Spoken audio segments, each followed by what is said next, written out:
diversidad es una de las riquezas de la sociedad, una de las riquezas de Bogotá. Tenemos que trabajar todos para que Bogotá sea cada vez más diversa, más respetuosa y mucho más incluyente.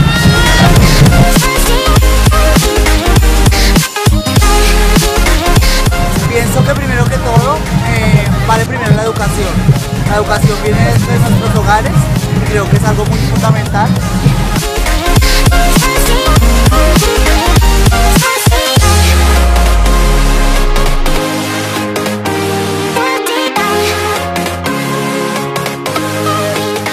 Que se abrieran más espacios para que se mezcle la gente hetero, la gente gay, que haya más tolerancia, que le enseñen a las personas más tolerancia al respecto.